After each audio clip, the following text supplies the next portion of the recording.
In addition to running a Nearpod session as a class activity, you can also assign Nearpods for students to do outside of school, or if you are going to be absent and want to assign a Nearpod for the students to do at their own pace, you can do that as well.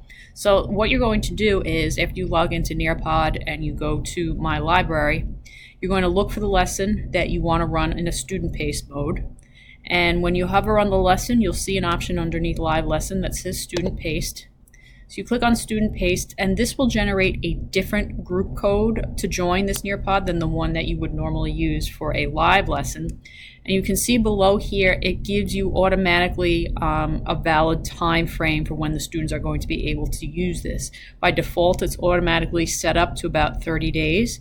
But if you want to change that so that the students don't have access to it after a certain point, you can do that. Or if you want to set it up a few days in advance and you want to post date it, you can do it as well. So let's say I only want my students to have this for a week. I hit apply.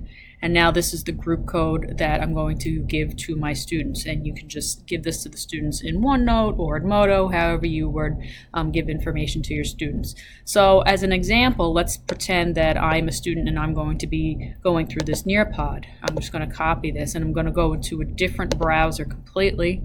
And we're pretending I'm a student here now, and I'm going to put in that group code. And you're going to see the difference here is that as a student now, I'm going to be able to navigate through this on my own. So I join it, and you can see as a student, I now have these arrows so that I can navigate back and forth between the session, whereas if I was participating in this as a live lesson in the classroom, I wouldn't have these controls available to me. So I click on here, and I get to participate in these activities and submit it when I'm done. And then from the teacher standpoint, the teacher will be able to view the results. It will timestamp it, and it will also display how much time each one of the students spent on each slide. So I'm going to show you that in another video so that you can view what the results are going to look like. And running a student session is pretty easy. It's just a matter of getting the group code for it and posting it so your students can access it.